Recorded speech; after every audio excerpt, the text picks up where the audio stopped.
empowerment is a great tool. Kids know. They know. Like, they know what a team should look like. They know all this stuff. Make them say it and own it collectively. And when they do that, that's our culture. Like, this is who we are this year. And then we try to set standards to that. Like, okay, being on time is that 5 minutes, 10 minutes, 15 minutes. And what's the course of action if you fail at any of that? Welcome to the Jamodi Podcast. We are all surrounded by amazing coaches and leaders. So let's get an inside look at not just what they do, but how they do what they do.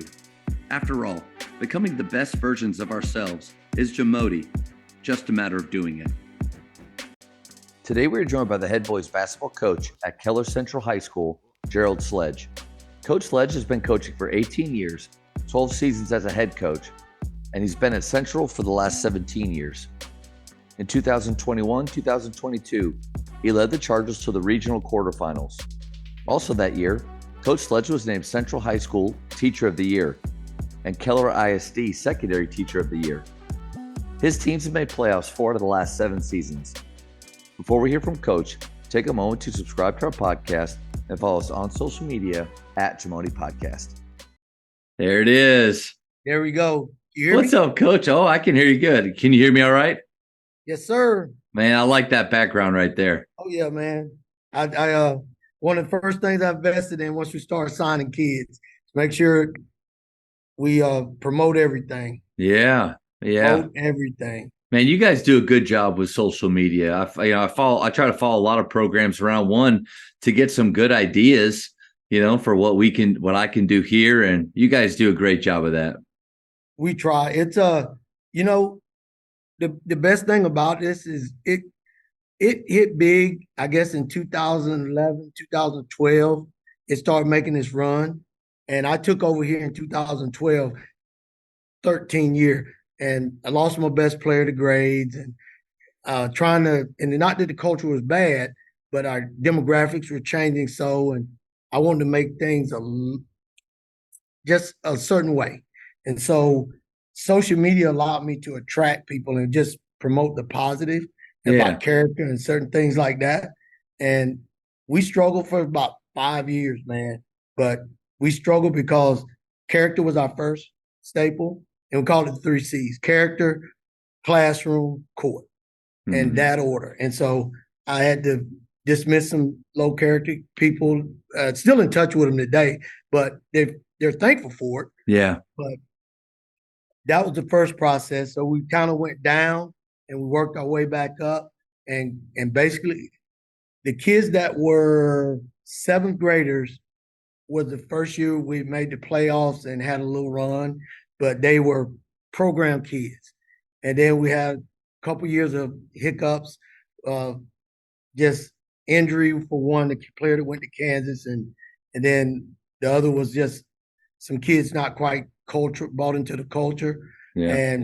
And then after that, a bunch of parents, people were like, man, parents wanted their kids a part of the program, not for the basketball element. Dads wanted their kids some places, but moms wanted their kids here because we were working on men. And so that we really had a great group of kids come through that could play, great character. They work hard, keep the gym open as much as possible, because I'm also trying to be fair. Like, I tell you need to do these things to get better, but I cannot keep you away from a place to help you do them. That would just that's not fair to a kid that wants to. Like, so I intentionally live like 1 mile from the front door to my house to the door to the gym, like is a mile. My son used to run up here, so that's where we marked it. But it's close enough that kids, I get them in, let them shoot. I can work up here, but it's a great environment for that. So our culture is huge. And I talk about it because social media is a big part of our culture. And it's a part of it that we use to broadcast our kids, show them love. The only thing I really don't do on social media is birthdays. And that's because I don't want to miss any of them. Oh, I get that. It's terrifying. Yeah. And so I do text them every day. I have it in my phone, but I text them personally on their birthday. And it helps, like when they graduate, I still have that So that's the one time a year I at least hook up with my former kids, and it's fun that way. So That's yeah, that good. yeah, our social media and we right now I'm trying to get my volleyball coach into it because she's new, first year head coach, Hmm. and she doesn't understand. She does some really good stuff, and she doesn't want to seem like she's bragging. I said, but you have to tell your story. Yeah. You have to, and it's as subtle as it is, just say this is what we're doing because it makes a difference. And then because now in Keller we're competing for great schools, Hmm. and we're talking about pick and choose where you want to go or people moving. Like I meet a parent every year that's moving to Texas because this is now the center of the world, basically, with all Yeah. the embargo at the airport and the center of the United States, and people are moving here. Cost of living is fantastic, housing market. So we get people. I escort them around the school, tell them how great Central High School is, and I don't care if they're playing tiddlywinks. Like I want them to know this is the best place on earth. And so I don't really get basketball players out of it, but we can get families and sell that, and that works. That works for our culture. And so when I can be adamant about how great Central is as a place, then my players buy into how great of a place it is. Hmm. And that's not a second thought when they come here every day and they're having a bad day. Like I still know I'm in the right place. So yeah, and social media is where we sell all that stuff. So Man, I want to celebrate one, how passionate you are about your school. Like it's not just your program, but you're a part of a staff and a faculty. That's something I have to remind myself of all the time. yeah, That I'm not just the basketball coach. I'm part of a staff and a faculty, and it's bigger than me, right? And so I appreciate that. And I think another point with social media is, and you said celebrating your players. I know our players, they may not say it all the time that they like what we're posting or that they like what we're celebrating, but we know that they notice it. But it's another way for us to the point of with your volleyball coach. I think we all do a lot of great things, and our parents are rarely at practice. And exactly. and from having kids, the message that those kids take home is rarely going to show the full spectrum of what we did. In fact, I have a son who's playing for me right now, and I know what we did. And when his mom asked him, "Hey, how was basketball? What'd you do today?" I don't know.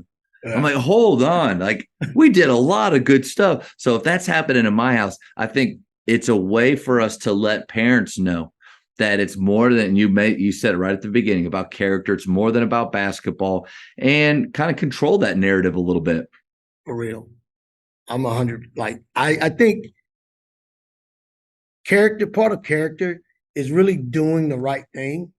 And if I can teach you to do the right thing in life, you're going to rotate. You're going to hold your screen because it's the right thing.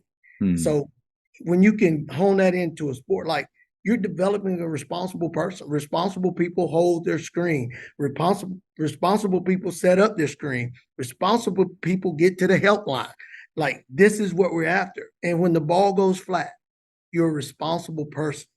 And so when Joe Blow is struggling to get his reports done and you're knocking them out, you win again. Yeah. Like because you're a responsible person. And I tell my kids, I say, it's 4 things you got to do to be great. 1, go to work early. 2, do the best you can while you're there. 3, finish what you start. And the hardest part is repeat every day. Because if you can repeat that and you do it 5 days a week, and your opponent or your coworker or whoever only does it 4, in 2 weeks, you're 2 days ahead. In 3 weeks, you're 3, and that just keeps mounting up. And so you have to keep that going. Repeat. If you can repeat that, it is the biggest thing you can do in any industry, whatever you're doing. Because as a father, I have to repeat that every day, the effort, and do a good job. Like you just do these things. And some days your best may not be the best, but you get a reputation of doing your best. Coach, this is why I love doing this. There are just amazing coaches in the Dallas, Fort Worth, in Texas, been able to venture a little bit outside of the state. Yeah. But I feel like every time I have a talk, and you and I haven't had a lot of interaction over the years, but even though in Dallas, Fort Worth, we aren't that far away, but man, it sure does seem like it It's miles sometimes. apart. Yeah. And so like to have this time to get to know more about you and build a friendship relationship. Yeah. But what you've already said in this, like that's why I love getting to do this. So before we actually get into questions, I just want to thank you for giving up your time, for talking hoops with me. And I'm already blown away and can't wait for the rest of it, man.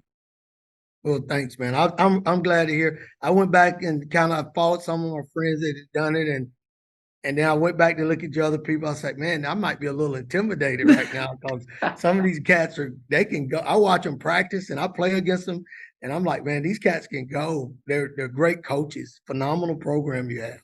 Coach, that's how I feel every time I do this. Is the other person on this call knows more, has more experience, is like the feeling of inadequacy is there for me every Yes. time that I'm on this. So I get it. With you, I feel the same way. I don't know why, man, because I felt like I don't get nervous a lot, but man, I was like, man, I don't want to let this guy down because I'm looking at his people. I just hope I make the cut.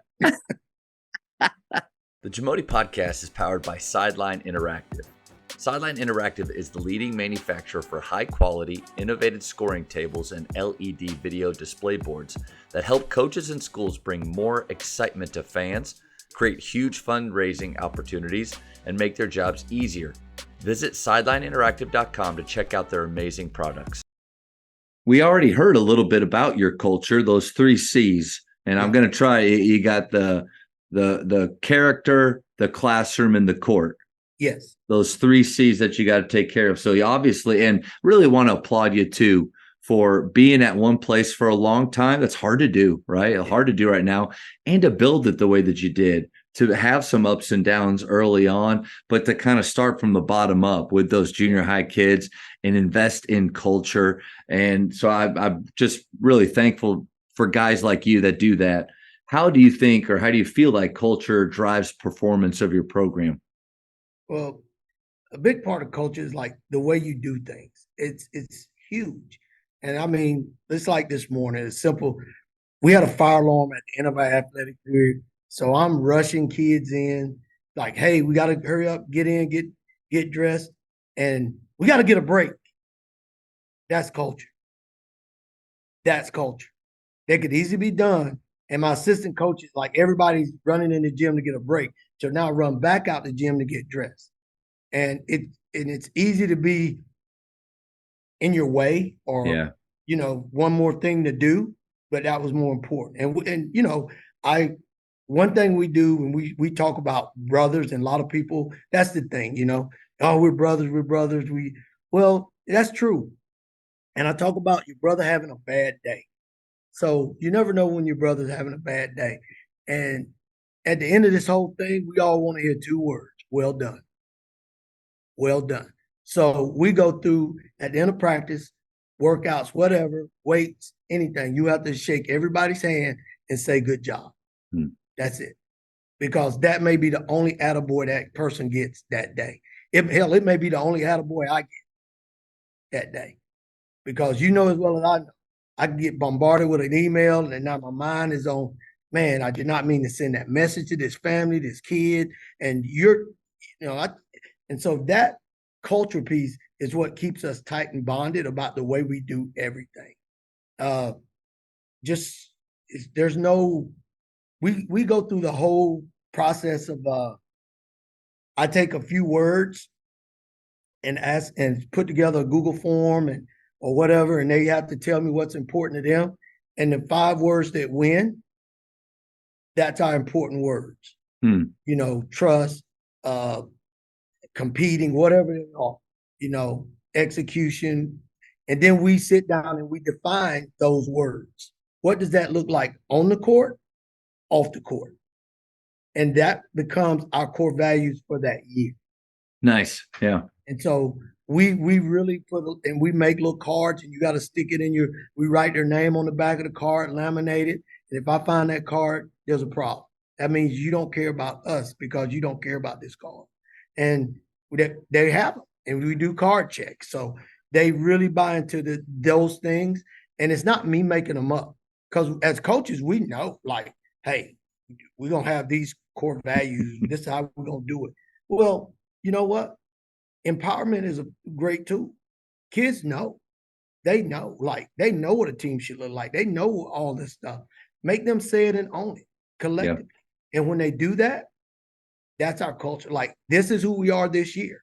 And then we try to set standards to that. Like, okay, being on time is that 5 minutes, 10 minutes, 15 minutes. And what's the course of action if you fail at any of that? And we don't, I really tell my kids, and this is one of the most important things I share with them.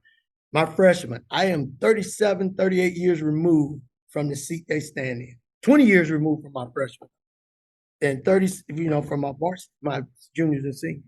I said, what I did in 1986 and 1983 through 86 is totally different what you have today. And I want you to understand, I am trying to meet you there.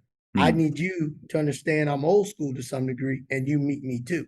That's what this family is about. And we market family to death. Like a lot of people say it, but when you ask my kids, they believe it. And I don't know if you saw my post. I went back and polled former players and asked what their experience was like. And I posted that. So it's like me doing a survey because I need to know what I need to work on. And I posted it, and lucky they were all good. And I didn't hold any of them out because I need to know what to fix. And I'm probably too honest sometimes, too open. But I think people need to know who we are, and we're okay to share it. And so our culture, like that is so important. I had a kid, he works landscaper, all his customers in Highland Park, so he's doing well. Never finished playing basketball. 10th grade, past the 10th grade. One day he shoots me a message saying, Coach, everybody asks me why I work so hard. And I got it from you because all I can ever remember you doing is showing up every day and working hard. And I want to thank you for that because I get it. Yeah. And he never finished playing. I didn't know he moved in from somewhere. His parents moved him over to get him out of his current situation, which he was headed down the wrong path. And like he gets here, he magnet to the same people. But he's now, we modeled something for him as a program that he's using in life. And he has 2 kids. It was fun. His kid came to camp. So I got to see his kid, so it's just one of those things. Like, and then to hear from him like a year before that, it's just been awesome. So our culture drives a lot of, I say, personal success. And I think families feel comfortable.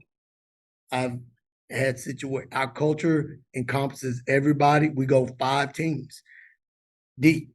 We have a JV2. A lot of schools don't have that. I don't get an extra coach for it. But my coaches understand our mission. Our mission is to create men. Yeah. As well as win games. And at that JV2 team, most of the time, those kids either figure it out, but I don't let them quit. Like, no, there's a place for you. Don't quit. Because most kids JV, they can't go to work at JV2. And so if I let you just go, you're going to go somewhere. And not on my watch. So I keep them. And then when they decide to quit, we have a long sit. I'm not going to change your mind.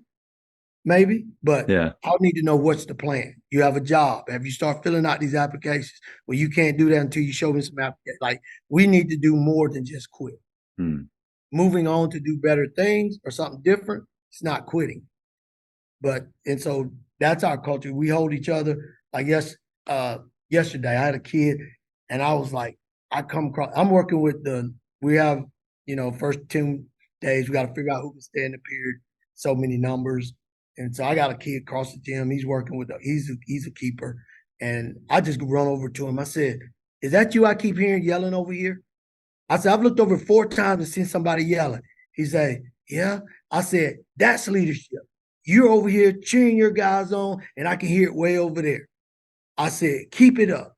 But I made a big thing out of it because people need to know we're celebrating. Like, this is culture. I'm loud when we're messing up. I'm loud when we're having fun. It is fun, man. Like this place, the kids I've had, It's just fun. We lost, and strong culture. This is what strong culture does for you. We lost last year to North Crowley. One of my best players towards ACL, and halfway through district. So, and you never know. Like all our sets and basically everything we were doing was led into the players that were playing. And when he went down, I kind of realized like he was inbounding the ball. He was the center of the press break. He was the center of the zone. He was also the leading rebounder. He was the shot changer for our leading shot blocker to block it. And I was like, whoa. So we kind of had to try to retool a lot. Yeah. And we played North Crowley, and they great team. They made it, and we lost. And it's been such a fun ride that tears, the guys, thought they were crying because they were losing, because they lost. And I said, guys, I'm sad too. I'm not sad because we lost a game. I'm sad because this ride is over. So you got to think about who we are and what we've done. I mean, I got the only 3 players in school history ever been in 3 consecutive playoffs and played in all the playoff games, major minutes. They're in this room. Back-to-back 20-win season. They're in this room. I said, but more so than that, think about it. We had fun. I said, you remember when we went to Cowboy Stadium? Because instead of basketball, we did tour to the stadium, just like show them. And so we go, and I got a kid. They get to the podium part, and they're acting like they're giving interviews. And so I'm just asking questions at their stomach. So one of them, he's smart enough to slow me down. He says, hey, coach, we doing this for real. You got to raise your hand.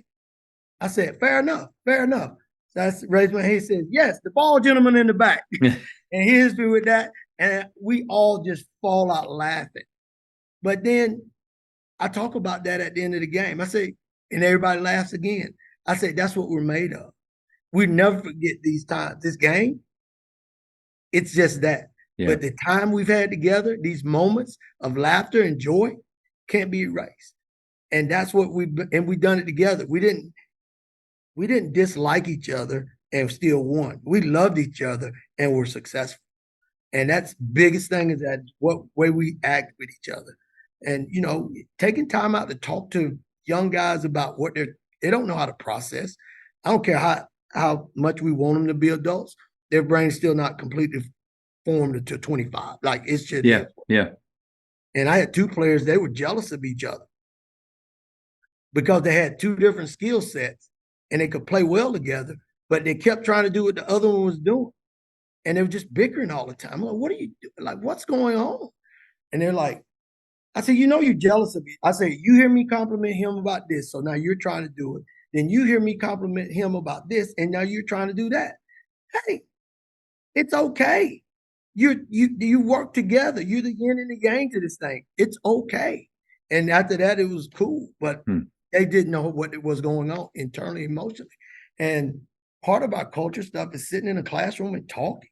Like first day, we do boot camp every year, and it's nothing but physical. It's supposed to be physical conditioning. But last year, first day, everybody had to tell what they wanted to do for a living, past basketball. And then they had to know what each other wanted to do. And that was part of boot camp. So we all knew what each other wanted to do. And I was surprised. I had lawyers, I had politicians, I had aviation guys, pilots, chefs, like just they were already aware of it. And some didn't. I know. And I need to help you figure this out because you're almost 18. And the biggest thing, when you act me immature, I go 18 or 8. You tell me which one you closer to. I like that. And then when I say 18 or 8, and then they say 18. All right, let's go. That's my expectation is to act like you're 18. And so a lot of that stuff we do in the classroom, we go through 5 dysfunctions of a team, and then that's one of them, and kind of alternate it back and forth. And then we do another, just some questions I got from Jeff Jansen stuff. But I type it up and like this is I typed it all up and have it in format, and I ask them put it in Google Form now so they can answer it and I can dissect it. And we go in the classroom, and none of the stuff has to do with sports. Yeah. It talks about what were your elementary years like. So now that you're talking about, well, I had one kid, he was obsessed with working out. I never really knew why. Well, he was a chubby kid when he was in elementary school. It answered the question that the other kids didn't realize, but I always was curious. Had kids that like they talk about what's a hard time for you, and the amount of kids that have to cope with divorce now, that they can say it in a room openly and the way they felt, they become vulnerable with their teammates. We're talking about this stuff before we talk about the core value stuff, because this stuff gets them talking. Yep. And I remember one year we were dropped to 2 and 3 in district, I think, and it was like this. Everybody was like jumping ship.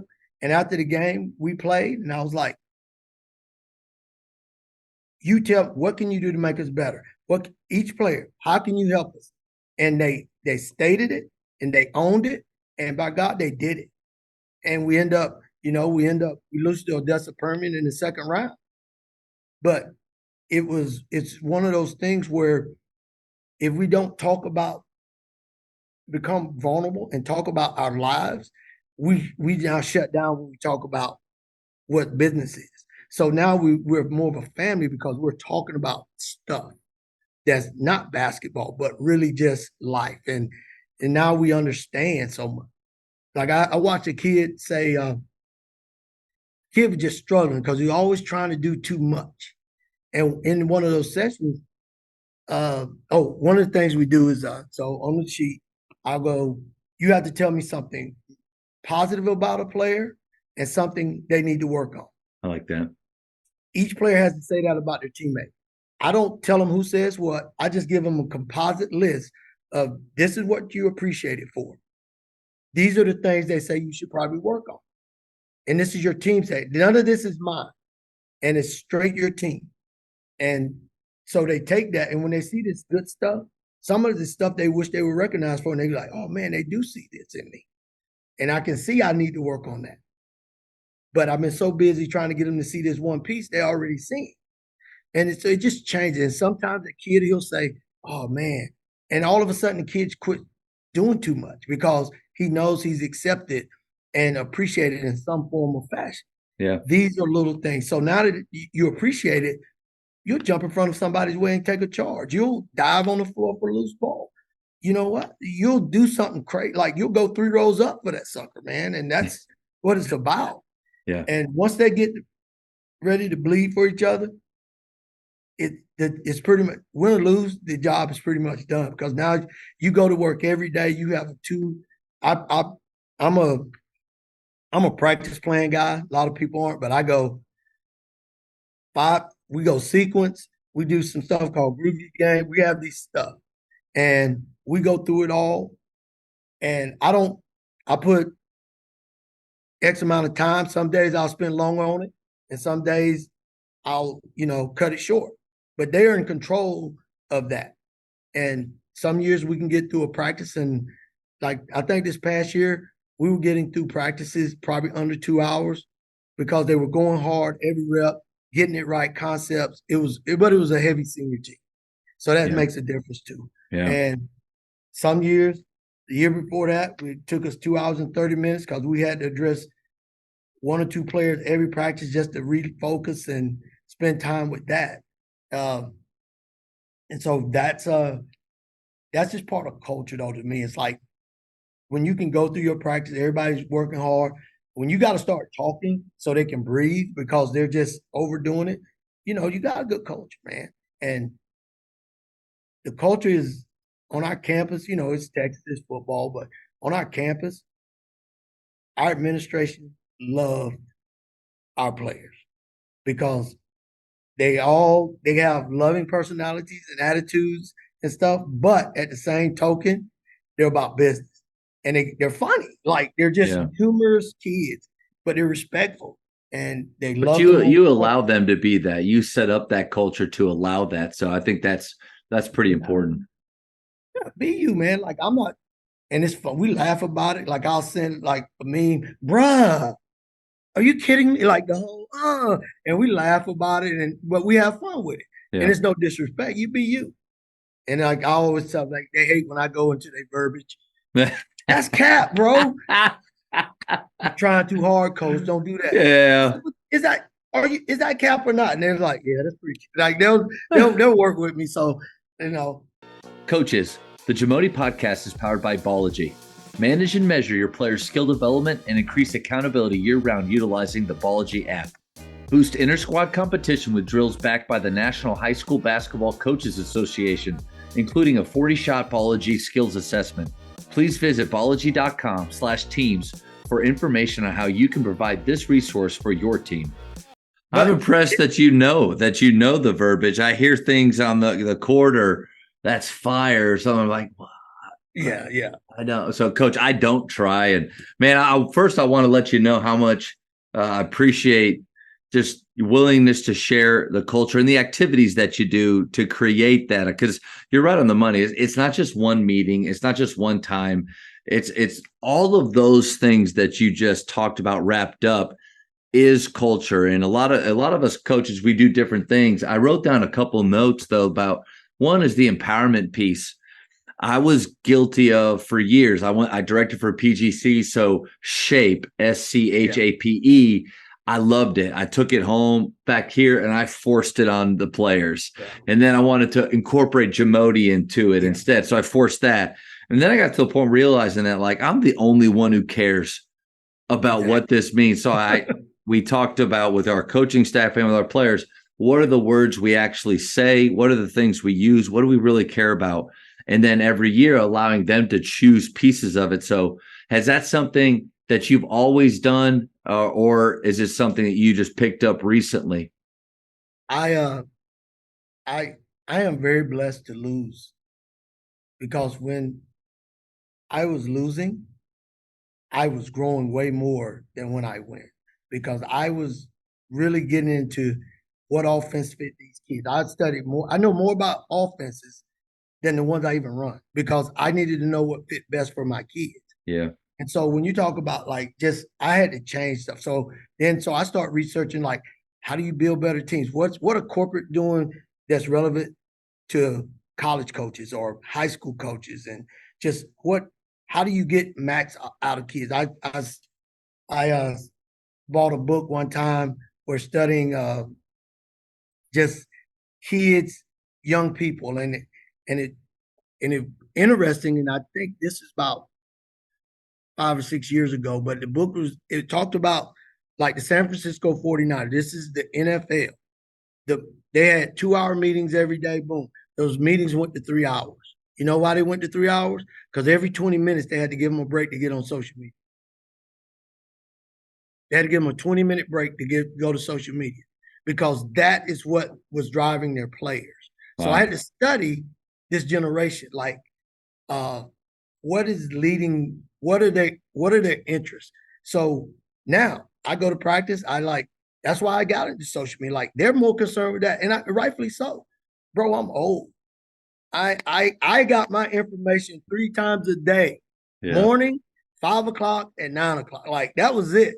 These kids get information 24/7. Yeah. And so to ask them just to break off all the time and be done, like that's not fair to what they're raised in. And so I had to learn what they needed.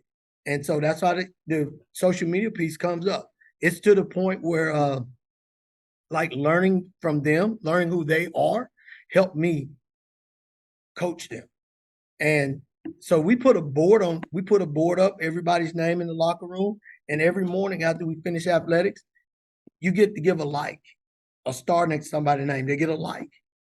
So one player can get 5, like every player gives one person a like. So guys is busting their tail, showing up, they get like, boom, boom. They might get 5 likes today. It's good. And so, but then the kids, that's what they're tied to, visual appraise, public appraisal, boom. Do you let them know, like, do you guide what you're looking for with the likes? Because, I mean, you want to get away from, I'm just going to give my best friend a like every day. And really, in my mind, it would be like, here are some of the things we're looking for. Or is it just the culture pieces that you already have in place? That's what they're drawn to seeing. It becomes very obvious that they do it. But in the same token, am I telling you I trust you am I showing you that I trust you when I have to tell you not to do that? Yeah. Yeah. And I tell them like, there's nothing like you telling your friend, bro, you ain't working hard today. Like or who are you in this for? And if you're in that, it shows up when you're giving it to your buddy. And every day when the guy's chalking it up, we know who's giving them. We give it to you if that's what you want. But if you two are the only one giving one to each other, and somebody else is giving Paul 7, it's still Yeah. you still can't win. Yeah. Like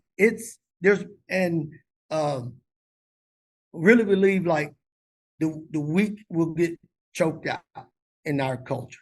Because if you're not real, then a kid's gonna say, man, you keep giving, because they overhear it. It's not like we do a private poll. Who's you got? Who's you got? Who's you got? Because we're trying to get in and out. So they know. Put your name in the hat. Put your name in the hat. Yeah. So it's literally like, if you say it out loud and you keep doing it, somebody's gonna say, when we walk away, they're gonna be like, bruh, why you doing that? They'll call each other on it. Yeah. It in the culture, and that's what the culture is. And like, so we talk about empowerment. That's empowerment in itself. Like, yo, here it is. And so we do that, and that's always been a big thing. We don't really post it, but they walk in the locker room, they start looking, and after about 3 weeks, somebody's row is this long, somebody's row is about that long. And it's like, wow. And I blow it up on a big board so we can put those little stars on it. And that's just, I love that. We call it Star Wars, whatever. Star Wars. As a Star Wars fan, I love it even more. But no, that's good. And another thing you said it a few times is about their stories. Man, I'm so guilty of focusing on their story as a basketball player, their story with their skill, their story with their shot, their story with how they fit into our program.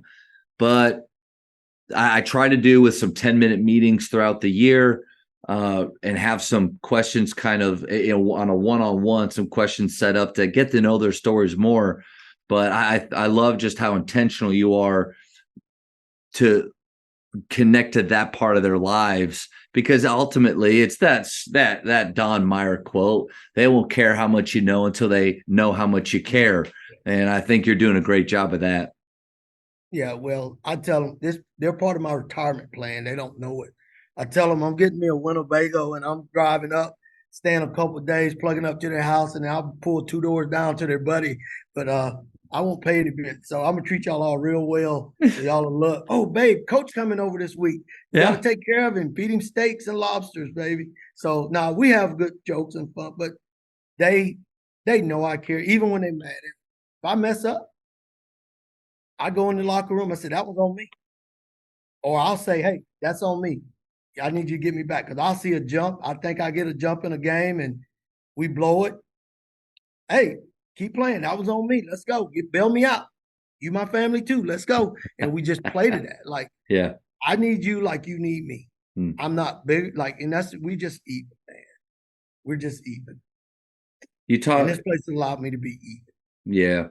You mentioned about, I love the story of the guy that didn't finish out through the program, but came back around. And I think that's an encouraging story that coaches need to remember. Here is not just our best players, the ones we spend the most time with, but we're planting seeds in all of those in our program. And even when in those moments where you feel like, it's on dry ground and nothing's growing, nothing's happening, they're tuning me out, they're not listening. You just got to keep believing that those seeds are being planted. You and I don't know when it's going to come back around, but the belief, I think, that keeps us going is that for stories like that, I've got a few stories from McKinney High School, and then even some here. Coach, it's those coaching paychecks that you get when you get a text from a player that you thought, man, just never got it, and all of a sudden he's in college. He's like, Coach, I get it. Like that's a big reason why we're doing what we're doing. Yeah, and that's it. And like that same kid, he owns this landscaping company. You got to go to work for him. He knows what it's like. He's been held accountable to the standard. It's his expectation of his employees now to do it a certain way. Yeah. So, and now he's responsible for a wife and kids. So there's a better family because of trying to make a man. So I feel like we've tackled a little bit with handling defeat because I do feel like that goes a lot back to culture. But you've had your tough seasons, you've had seasons with more outward success and wins. But even though you and I both know that's not really how you measure success, but it is important, especially if we're trying to pursue excellence. I think winning is in there. If we're not trying to put a plan together that helps our players win, Yeah. what are we doing? But obviously it's more when those defeats do happen, how do you handle that with your team after the game in the locker room, the next day? How do you handle it? Well, this day and age, man, like I said, number one thing is I don't obvious stuff I see, we talk about. Any obvious stat, like I know we gave up too many rebounds, offensive board. I can't that's probably a toughness issue or effort issue. But I don't really get into player stuff until I watch the film. They know that. I said, we're gonna talk about what we didn't do. This game's up. We got to move on. And the last thing I tell them, man, is I don't know what you're going home to, but just know I love you. And that's our final say on it, because you know as well as I do. Somebody's dad thinks the NBA is going to pick them up tomorrow. And I just, you know what I mean? And the kid, the parents I've learned are not always mad at the coach. They're mad at their kid for messing up, but he's a kid. He's going to mess up. And we should be giving him, you know what? What's your bounce back? I need to see your bounce back. And that's what we said. What is your bounce back? Because that's what, and I got this moniker, push through, and a lot of people say, oh, yeah, we all need to push through. I said, you have no idea I have to explain to them, push through is about when things are going really well and you get lax and you don't focus. You have to push through the good times as well as the bad. You have to persevere all the time. Because I can tell you, I score 30 and I might score 2 the next day because I think I have arrived versus staying even keel. Just staying neutral, as they say. That's what's important. And push through is about staying neutral. Yeah. And that's what we can't ride that road. We lost. We also won some games we probably shouldn't have won. So why's tonight the end of it as well? When we look at the stats, we gave up 13 offensive boards and still won by 1 point at the buzzer. We really shouldn't have won that game. So on what's, I'm more, you're responsible for one thing here, your effort. That's it. Your effort. The rest of it, we don't really have control over. Man, sorry, go ahead. No, your effort, my effort against a dominant athlete is a moot point. But my effort still matters because I'm going to fight, scratch, claw. I'm going to do it. You're going to see that I'm giving it all I got. And that's all that matters. A couple great points there. I think one is the not getting too emotional or personal right after a game, because even coach, I was talking to Coach Drew, and he mentioned how he handles right after games. And he said, what I think I saw might not have been what I actually saw. Yeah. And there may be a couple moments or points that are just so strong that you're forgetting a lot of maybe good that was done. And what you can do is, and I know I've had a few of these post-game talks over the years that, golly, I wish I could go back and change it. That phrase went out, and God, can I pull that back? Yeah. But you can at that point. And you have to work that much harder to repair any of the damage or the lost trust that you had from that. So I think that's really good. Is that something that, another question I get for you is that something you grew into, or have you always kind of had that idea, or do you have in your past some nice 20, 30-minute talks after games? I had to grow into it for sure, because the way I coached as an assistant was totally different than the way I coach as a head coach. And honestly, part of the lapse in that was going from assistant coach to head coach. It was a mind shift that I wasn't aware of in a lot of places. So as an assistant coach, I can have fire all the time. The head coach, he can finish with like I finish now, but I would rip it up, baby. Like, we got it. Your head coach is So, like, yeah. well, And he's like, I love yeah, you. he's letting me go. So I'm like, all right. And so, but then when I became the head coach, and I try not to, I'm a passionate, fiery person to coach. And I had to learn that that takes a toll on a young player because to me, I'm still Gerald Sledge, assistant coach or head coach.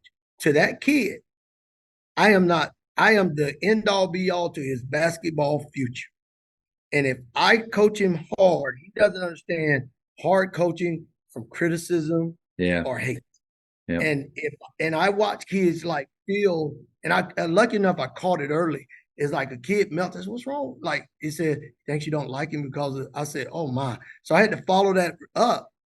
And so I basically quit coaching younger kids a certain way and deal with varsity kids different. But by the time they're varsity kids, I've had time to work on that relationship piece, and now I can be that.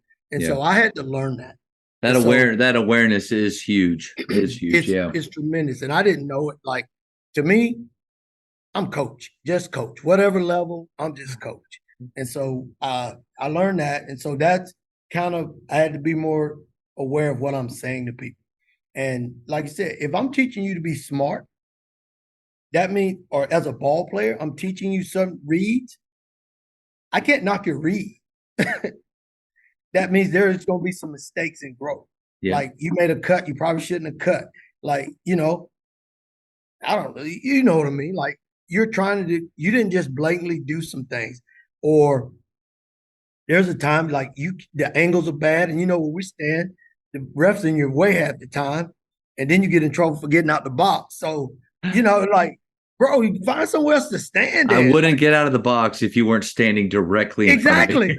Like, I'm trying to see, I got a coach. And so, I don't think they care. I don't think they care. No, they don't. A good point that you said too about sometimes, I mean, obviously we know we win some games that we should have lost and we lose some games we should have won. I think a part of the culture piece that has to come into play with directly after a game is that we start to divide, like or take away from what actually happened in the game with what our players' intentions were. What I mean by that is, like, we can beat a team but not give great effort. If we're superior, we can lose to a team that's superior, but our effort was great. So we detach. That was a better word. Yeah. Detach the meaning behind the win and loss, but more like Gaina Baker says, the try or the intention. And an example for me is this last year, a great group of seniors, a team that I felt like embraced what we're all about. And we were in a tournament playing a team that I think if we play them 9 times or 10 times, we beat them 9 out of 10. In that game, Coach, we were 6 for 44 from 3. Not great. We got 30 more shots than them. We had more offensive rebounds, and we turned it over less. Like, all of that should equal a win. We lost by 3. So at the end of the day, they're doing exactly what I want. We executed properly. Coach, we just shot poorly. So for me, the competitor or the fire is we losing is never acceptable. But you know what? Like, it's going to happen sometimes. And I think what we can do is come around them in those moments, build up our culture even more, build up trust. And we want players that'll run through a brick wall. I think we take care of them in those moments instead of, like you said, being hard all the time. I think there has to be that give and take. Yeah, it does. Definitely, man. Like, it is, I don't know. I've just really gotten to the point where, like, I'm observing them, watching them away from the court to see how they're growing. So now I can help them on the court. Like, all right, you know what? You're taking care of your business in the class. That means you care a little more. Like, just, and so when the games come, like yesterday, open gym, I got a guy, he gets flat out scored. Young kid. He can score. He missed all his first shots. He kept shooting. He hit all his back end shots of the day. And this morning I was like, hey man, how'd you play yesterday? Not very good. I said, you shot 50%. He looked at me. I said, yeah. I said, that's what I've been trying to tell you. I said, you're a 50% shooter when you take chances. I said, when you give up on yourself, you're a lower percentage shooter because you think you're going to miss all day. Some people just have a talent, and you have a talent, and you're a 50% shooter. You got to just be a 50% shooter. Now, that 50 may be 25 straight misses and 25 straight makes. Yeah. But you're a 50% shooter.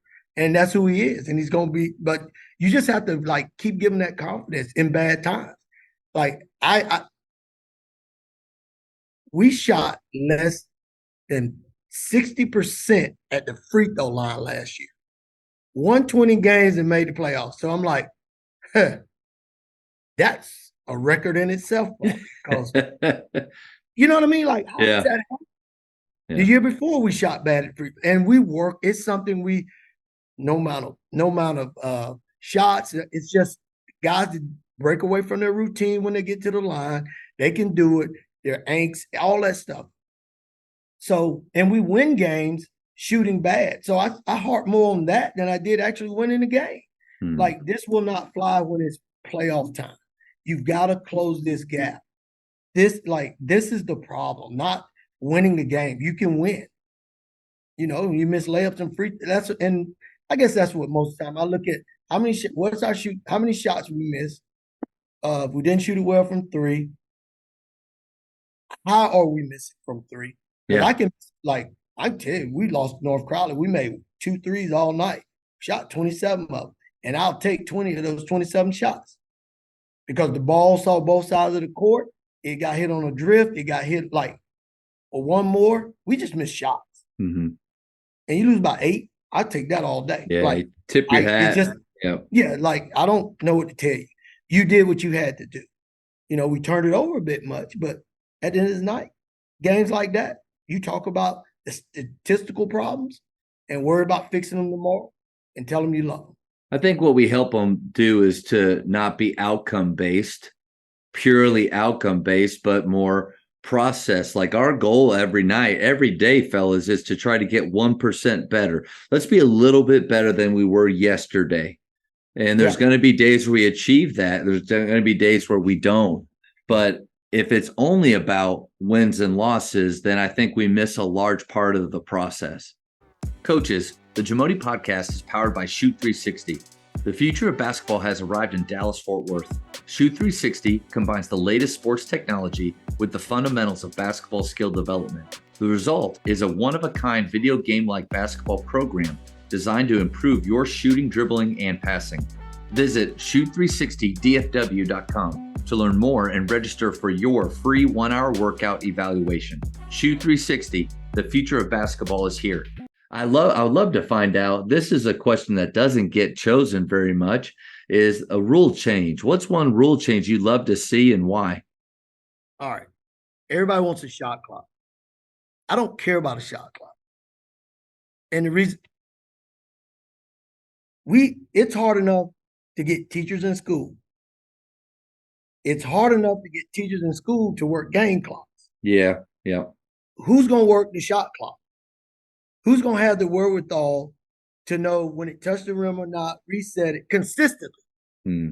Because everybody's not always better. Or do we have enough money to pay another ref to come run the shot clock? Yeah, that's the alternative I've heard of, but yeah. It's a task and I think, and honestly, we want the game to be played faster, right? That's literally what we want. Put a charge circle down, and the game will be faster.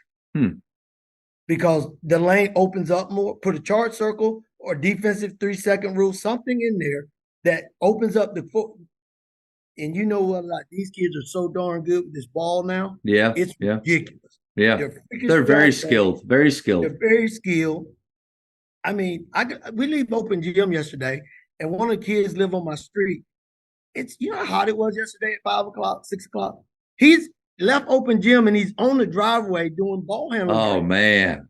I'm like, so these kids are so good with the ball. if you open up that lane, it's going to change it anyway. Yeah, that's a good point. Fast. Yeah. And that's the biggest deal. It's like people aren't playing fast because you're allowed to sit on the help line. You're sitting in there. You can take a charge under the basket. It's, I've lost the kid that went to Kansas.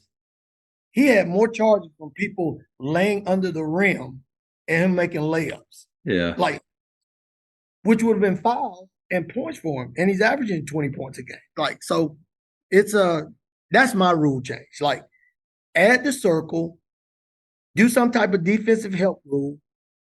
Like, not quite like the NBA 3-second, but if you just added the circle and made it where people couldn't be in there. Maybe like 2 feet. They couldn't sit in there with 2 feet. They can have 1 foot straddling or something. Yeah. And then when the ball starts to advance or get in, they can commit. Yeah. Coach, I like that. And it's funny. It's it would change the game up, because even when our American players, the USA team goes and plays in this FIBA and stuff, we struggle to score more in that than we do in NBA against the best teams because of the space. And they were asking Luka. They asked Luka. They said, "What's easier, the NBA or overseas?" And he said, "Well, harder to score overseas, easier to score 30 in the NBA." But he said the players are better here. But he said and it's just clogged up. And I get that. I like that. And that's the only reason, like, everybody, and I listen to them and I get it, but there's so many logistics to this, running that clock versus add it to the rule book, put something obvious out, take it, like, that's another way. Easy, take it out the ref's hand. You're either on the line or you're not. And most of the time, you're going to be on the line. Yeah. I do think the who's going to run it. I think there's some guys out there. I don't know if I'm here or there or not, but that would even rather, I'll take a 2-man crew and have that third guy go over there, but to have the shot clock. I don't know. I like the 3-man crew for varsity games. Who's saying that? That's my thought. You want to play him? You want to play him? Dude, I'm telling you, he's got dogs. Yeah. They're getting away with a lot of touches. Yeah. Like, they're a physical team, and they get punished by 3-man crew because they can see everything. It ain't no El Paso team saying that. Trust me. Like, I'm telling you, because they move the ball. They're different. They play different. Yeah. Like, that's a physical team that's saying that. Because you can get away with, I only got 4 eyes watching me instead of 6. They're gonna figure out the dead spots, and they're gonna That's bang. True. That's true. Yeah. So no, you don't want that.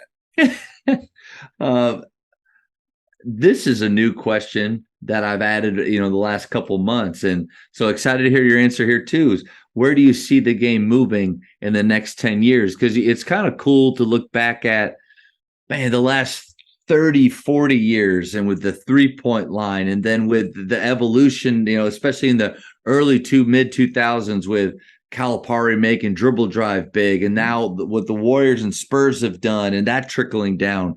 So where do you see it going? I honestly think the big man is going to come back. Yeah. I think so, because, like, everything is so wide. It's like football and running. If I'm a only team in district that runs the old school wishbone, your outside guys have no clue how to defend that. Like, so when you get back to posting up, because bigs are so much more athletic. Yeah. The next thing is they're long and thin and athletic. Now they're going to be long, a little more bulky and athletic. And now they can sprint down there, get in the court. Like, Olajuwon would be fine today. Yeah. He would be fine today. Yeah. David Robinson would be better today than he was back then. Because he's so that would be scary. With that space and pick and rolls and all. Yeah. Yeah. And Kevin Garnett would have gotten the NBA on the backside of his career. He'd have been free because he's so athletic and long with post. Like, now you take 6'10" guard throwing to 6'10" post moves. That's a different game with no help side. Like, that's what I mean. Like, it's the postman, I think, but the athleticism and all that stuff has to come back into play. Because if you can run pick and roll with 6'10", the 6'10", that's enough. We don't have to worry about a pocket pass here. Just exactly. Everything's over the top. Yeah, and and everybody's going to switching so much now. Yeah. Like that's why they're switching. But now you throw this element back in the game. After we keep getting away from proper old school man help defense, that's going to be a deal. That is literally going to be. I think so. Yeah, I think you're onto something because in my opinion, it's kind of nice to be different. And 10 years ago when I was at McKinney with Wes Watson, and we actually used to play I think in some tournaments, and we were out at your gym quite a bit, but I was, let's see, I was out from McKinney. I was at Faith right when you started there. So okay. No, I don't think crossover, but we were talking about running and gunning on offense, dribble drive, 4 out 1 in, but then pressing, taking some of the Kenny Hoffpower stuff and pressing. And we felt like we were pretty unique doing that. Like the only one in our district. We did utilize the 3-point line. Yeah. And so in the last 10 years or so, I've seen the fact that we're just less special now. Like there's 5 out, 4 out 1 in. We don't really play through the post. We play in space. Golly, every podcast, everybody, I feel like everybody's doing that. So it makes sense if we're trying to be different and we don't want to do what just everybody's doing, that something like that comes back.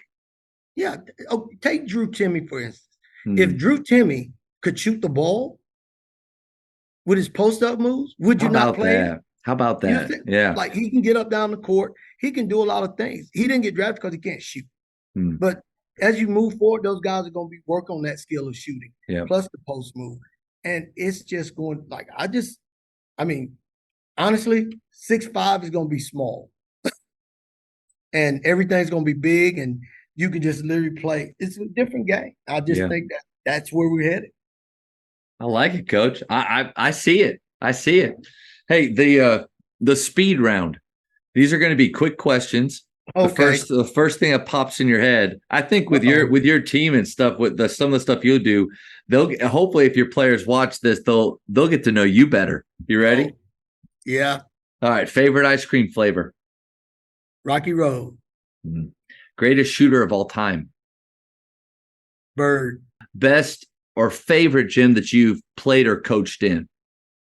Best or favorite gym? This one right here. There you go. Home gym. All right. Home gym. Best basketball movie of all time? Best basketball movie of all time. Got to go Hoosier, man. It's like 98%. Coach Carter. I got to go Coach Carter. I'm going back. It's a great one. It's a great one. And talk about not giving up on kids and stuff. Yeah. And like that was great. I got to go Coach Carter. Yeah. My only bone to pick is I've always thought that, and maybe they did it for the movie, but I thought 1,000 suicides, that's extreme. That is. Coach, what kid's doing that? What kid, like, who's charting that? And I don't know. Like, I got a story. I had a kid one time. He walked out of practice and left. And he came, like, he left. It was just a crap show. And he came back. I said, hey, you got 1,000 lines? Not suicide, but lines. Yeah. And he was like, really? I said, sure. But honestly, I wasn't going to make it do him. I just to see how much you are going to commit if this is what you want to do. And also, to me, it was like the move, like I'm like, yo, this is a great team builder, because now he won't, if they buy into what I've been teaching, they're gonna say, Coach, can we run something for him? And I will say yes. And we will get conditioned and we'll be a team and it'll fix all this problem. And he won't no part of it. So, I didn't get that was going to be a great story to tell. It was. That's what I was trying to do. Oh, Coach, I was leaning in. I was leaning in. Make a kid. And his dad came and talked to him. I said, all you got to do is show up. I'll take care of it. But I just need to know how bad he wants to play. Yeah, Coach, I was leaning in like, man, he did it. And that team got on the line, and what a great – he didn't want it. He didn't want that. But I'd already processed it. I was like, all right. Because – now it's going to be a test for my other guys. Like, let's see where we at. Yeah. Are we a team? Because if you'll jump out and say, Coach, can I run something for him? Sure. And I probably wouldn't make them run any at that point, because now, or I say, hey, you know what? Everybody's 10 equals, Sure. Yeah, but the thought and the intention Yeah. they had. That's what we were going for there. Texting or talking? Talking. I prefer to talk. Kids, I got to text because I Yeah. won't get no. If you want to anything get, back. if you want to get Yeah. response, you text. Yeah. Favorite holiday? Favorite holiday. Celebrate. Guess Memorial Day. School's out. I can only do basketball now. Yeah, a lot of coaches say 4th of July because during Thanksgiving we're playing, Christmas we're playing, but 4th of July is kind of like we are out and up three on defense, 7 seconds left. Do you foul or no foul? Depends on my players. Good answer. I've had both, and some can't comprehend when to foul and foul while he's shooting, and some, you know what I mean. So it's really, when did I get the timeout, or were I able to give good, clear instruction to a particular player? Yeah, my most smartest player at that point. Whatever side you're on, you better have practiced it. Yes, and and I'm telling you, man, I've had kids like my best player is like, anytime we do anything, I draw it up. I say, all right, this you run back there, just get out the way because you can't remember anything. You can score 20, but you don't remember plays. So let's do it this way. So that's why I would rather let's play it out. But most of the times, if we had a timeout, we're gonna call a timeout. We're gonna talk about it and play it from there. 2 more questions here. Yeah. Name a bucket list item that you still need to do.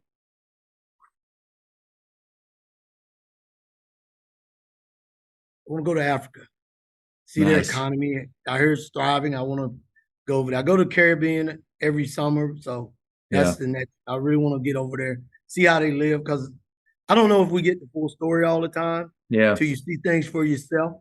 Yeah. Because I've been some amazing places, and I was like, man, I just want to see the economy because I hear it's thriving and doing well, and it's just, and for me as an African American male, I want to go see it and be a part of that. Yeah, that's cool. Last one. In basketball, who is the GOAT? Jordan, baby. All day. No stats needed. That's all I'm gonna tell you. Just like Hoosiers is 98%. It's 98% Jordan too. It is. Yeah, dude, man. I'm telling you, I don't know, dog. I can see now. I will give LeBron this. He is. When I saw Kevin Garnett play first, I said, man, there's a guy gonna come along and be a guard. Size, and it is. It's LeBron. Yep. That kind of work. But LeBron's not a mean person. He's not. He's not naturally a mean person. He gives because that's who he is. He is phenomenal. I think he's been such a great ambassador for the game. No off-court things. The worst thing he does is create a school for kids. Exactly. Well, Space Jam 2. That might have been the worst thing. Awesome. Yeah, because Space Jam 1 was great. The best movie was Space Jam 2. And that's a good. Well, thanks for coming, and I appreciate you. No, but I think if you watch The Last Dance and you listen to the way that other players from his time talked about him, there's a difference. There's a difference. And somebody said, I guess Stephen, I said, Jordan was feared. Not only by the other team, I can't imagine going to practice with him was enjoyable. He's beating them in sprints, and he's the best player of all time. How do you not get better and play harder when the best player is doing that? It's like I tell my little guys on the team. I had a little guard, really great player. I said, if you ever decide to take a charge, we'll be great, because at no point can I say nobody else has an excuse now, because the littlest guy on the team is now doing this. You're throwing your body in harm's way. So if the best player is doing it, we all got to do it. And I can just he's a mean person. And the people don't understand, he is, he's both are great basketball players, but one is Yeah. Jordan would have killed 5 people if it wasn't illegal.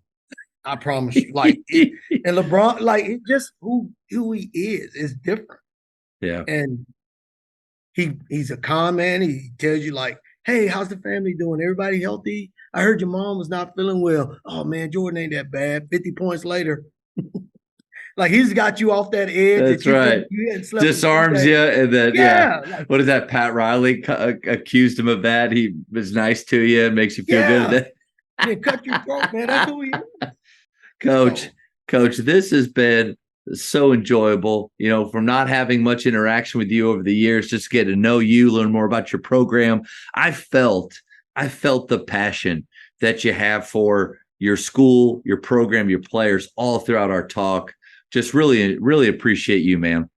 Yeah. Thanks, man. And don't leave my parents out. I have to say, for all that happens, my parents make more things happen for me in this program, my wife, and they literally we have family shirts in red, black, white, everything.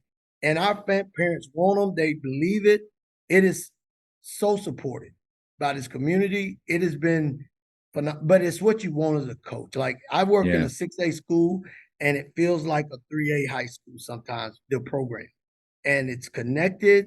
And, I've just got out of a meeting with FCA today because there's a missing link for us here that I used to help, but I've had time to kind of watch it, and I think we can make it work. But we just have to have more coaches involved because when I'm in season, it's a goal. Yeah. And then that's when it drops off. And then another coach will take over when they're in season. So we got to get coaches all around working and share the burden a little bit, because we have a hungry group of kids for that, for passion for Christ and just to be involved. And so I really think it's a need. And so, I think it's going to be great. But I'd say that because that's where I'm at with this place. It's everybody, our teachers are phenomenal. They meet kids. Our school is 51% minority, 49% Caucasian, but our teachers do so well at meeting our kids on their level, to the point you can take an AP course, even though you have to go to work after school.